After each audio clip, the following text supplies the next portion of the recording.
Hello, j'espère que vous allez bien. Je vous retrouve pour un book haul cette fois-ci. Donc c'est la vidéo que j'ai promis cette semaine. J'ai mis un peu de temps à la tourner parce qu'on est vendredi. La semaine a été longue et courte à la fois. Donc let's go pour le book haul. Pour votre information, le book haul est sur toute la période de l'été, donc juin, juillet, août. Il y a peut-être un peu mai aussi. Je ne vous présente que des titres que je n'ai pas lus, parce qu'il y a des titres que j'ai achetés pendant cette période et que j'ai lus. Donc, du coup, ils n'ont plus leur place. Ce n'est plus des livres qui rentrent dans ma bibliothèque, dans ma palle. Ce sont des livres qui sont sortis, qui sont rentrés, qui sont sortis. Donc voilà. Je vais commencer par les services presse. J'ai reçu en service presse Omerta de Hergé Eloré au livre de poche. On est ici sur une histoire d'un écrivain qui est à la dérive, qui est John Harper, et il va apprendre une nouvelle qui va le bouleverser. Je crois qu'il connaissait pas son père biologique, et il va apprendre que son père biologique était chef de la mafia, dans mes souvenirs. Donc voilà, il va essayer de démêler du vrai et du faux, hein, et il va écrire peut-être un polar sur sa vie, digne d'un polar si je puis dire. Donc voilà, j'ai mis tenter encore Hergé Eloré. J'avais prévu de le lire cet été, et il y a eu des choses qu'on fait que je n'ai pas eu le temps malheureusement. J'ai le petit dernier SP que j'ai reçu, qui est le dernier aussi de ce book haul. C'est La Nuit du Faune de Romain Lucaso aux éditions Le Livre de Poche. Il vient de sortir, je ne l'avais pas demandé, mais la personne qui gère les services presse au Livre de Poche pense que ça pourrait me plaire. Donc je pense que c'est un titre que je vais intégrer dans ma palle de septembre à la place d'un autre pour tenter de le lire assez vite et pour le sortir de ma palle. Il faut savoir que c'est un titre qui était sorti en janvier 2022. Chez Albin Michel Imaginaire qui me faisait peur, donc je ne l'avais pas demandé en service presse. Maintenant qu'il est là, je vais y aller. On va suivre dans mes souvenirs une jeune fille qui s'appelle Astrée, voilà, qui vit en compagnie de vieilles machines jusqu'au jour où un faune va venir la déranger.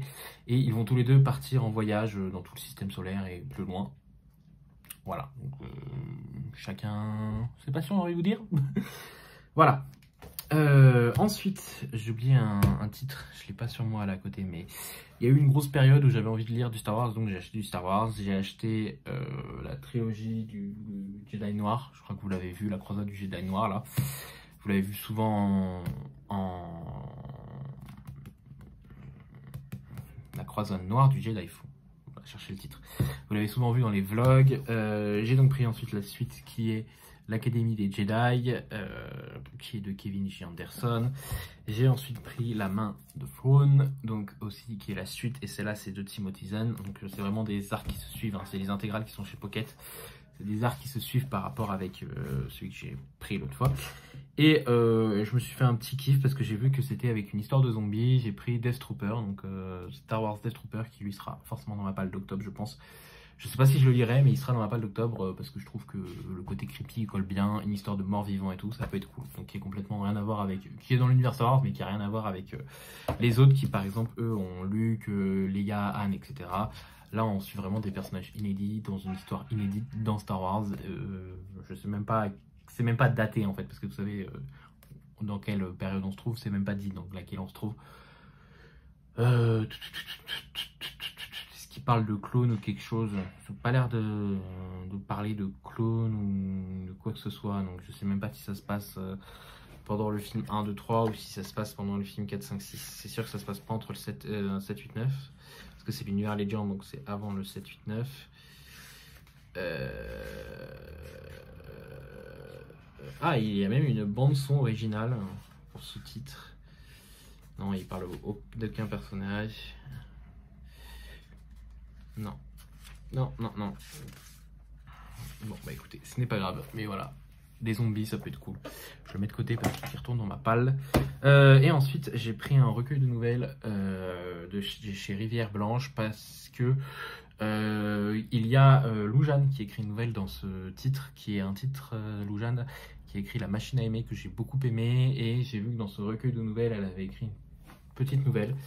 Donc voilà, je me suis dit ça me ferait un petit recueil de nouvelles un jour que j'aurais envie de lire. Redécouvrir cette plume et découvrir d'autres histoires. Et on est dans Dimension Paris, donc je crois qu'on va imaginer Paris avec plein de SF. Je peux pas vous en parler parce que là on a une préface au dos. Donc voilà, donc c'est chez Rivière Blanche, qui est dirigé par Olivier de Paris au niveau de ses recueils de nouvelles. Donc je vous disais, on a Lou Jeanne, ou Lou Jean, je sais jamais, Christian Léourier, Sylvie Millier, Alex Kolavich, Bruno Posseschi, Jean Revilla. Voilà, un peu des noms de SF que je ne connais pas du tout, à part Loujane, mais voilà. Donc ça, c'était tout ce qui est la partie SF. Ensuite, j'ai pris un classique que j'ai eu offert, en fait, La Reine Margot de Dumas. Je suppose que c'est Alexandre Dumas.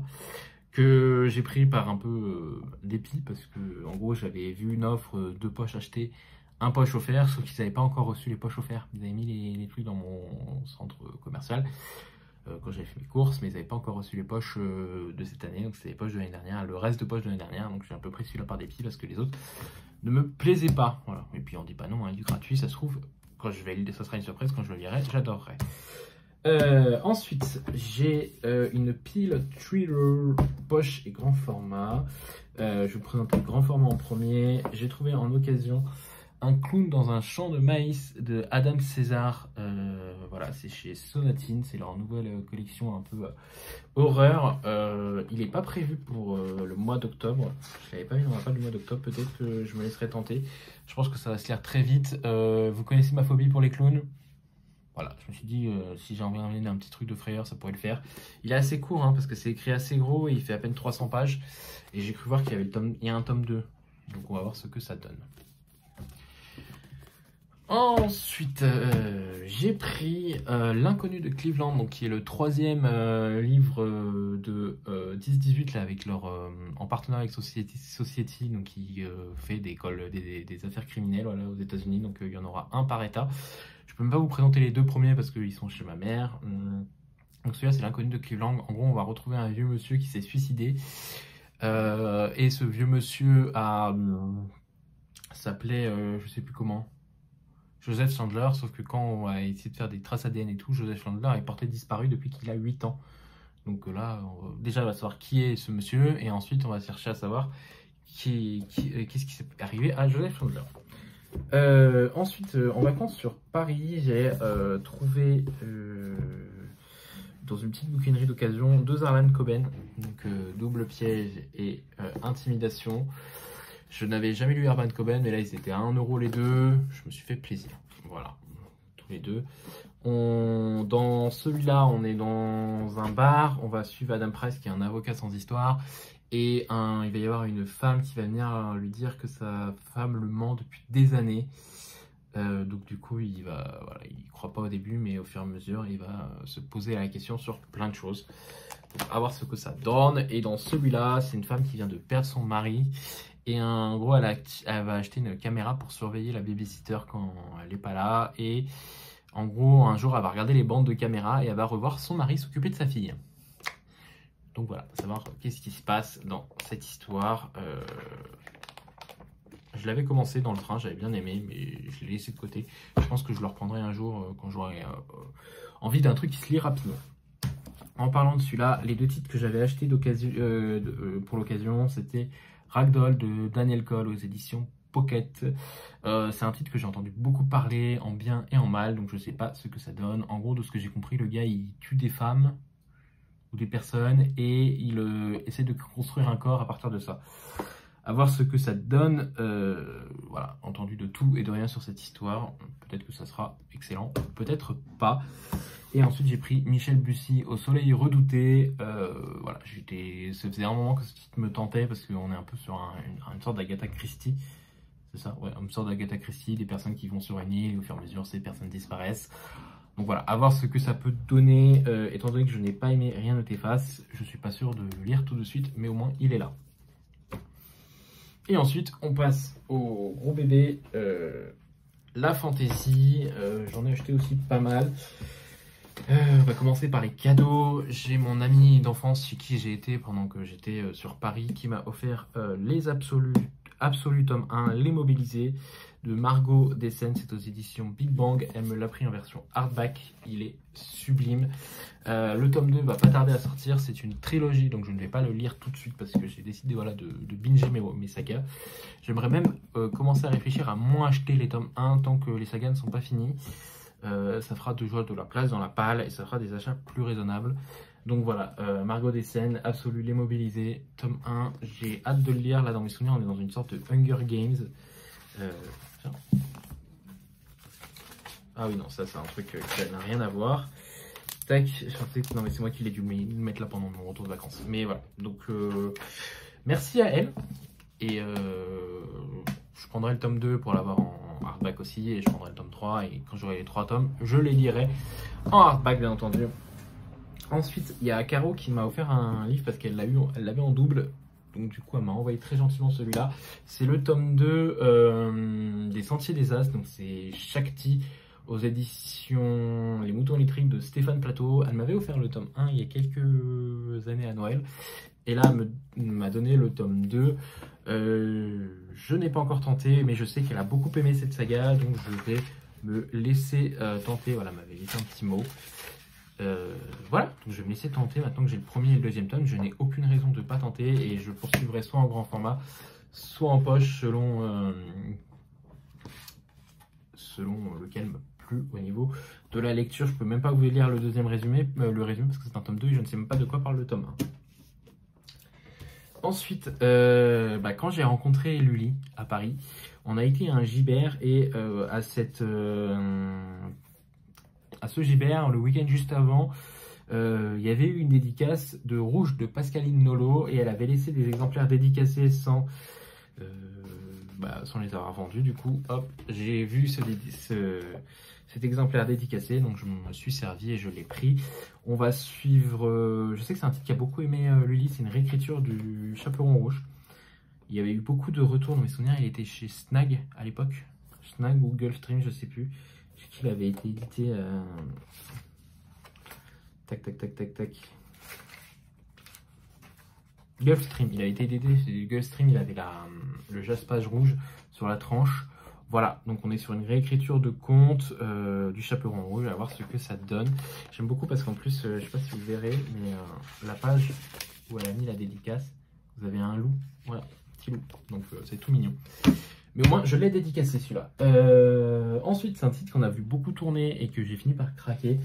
Je sais pas si ça me plaira, parce que c'est de la dark fantasy dans mes souvenirs.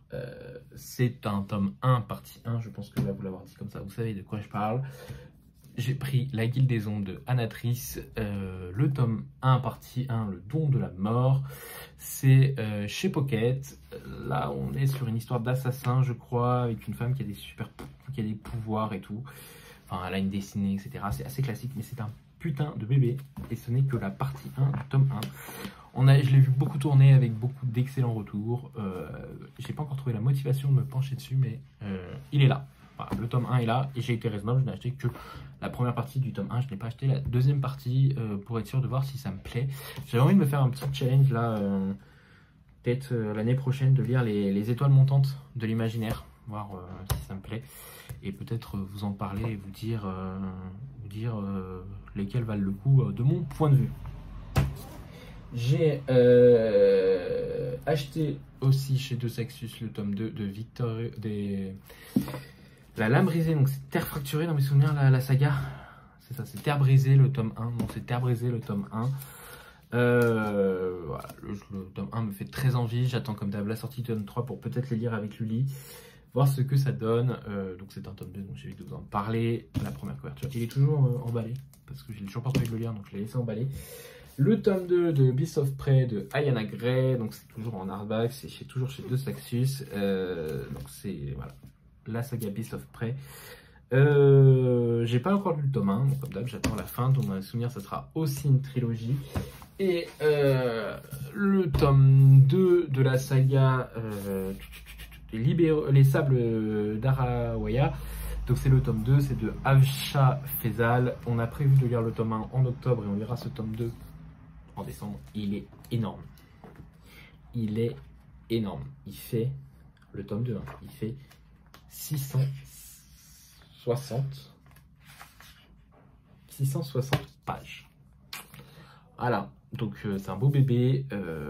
C'est bien d'avoir prévu ça sur décembre, étant donné que le mois, c'est un mois ultra chargé. Je sais pas si on va peut-être pas le lire en novembre. Bon, du coup, ça ferait que du coup, Sky Hunter, on le lira genre en septembre, en décembre, je sais pas. Mais s'il est plus petit, je pense que ça serait préférable parce que genre ça c'est un putain de bébé. Voilà, j'ai été assez raisonnable sur 3 mois, comme vous pouvez voir. Après, comme je vous dis, il y a des livres que j'ai achetés et que j'ai lus, mais je trouve que j'ai été quand même assez raisonnable. On en a 1, 2, 3, 6, 7, 8, 9, 10, 11, 12, 13, 14, 15, 16, 17, 18, 19. Et bah 19 livres, 20 avec le Star Wars. Je suis plutôt assez fier de moi, j'ai été assez sage sur 3 mois. 20, ça fait à peu près 6-7 par mois, c'est plutôt raisonnable. Par rapport à d'anciens book hauls où je vous sortais 50 livres en 2 semaines.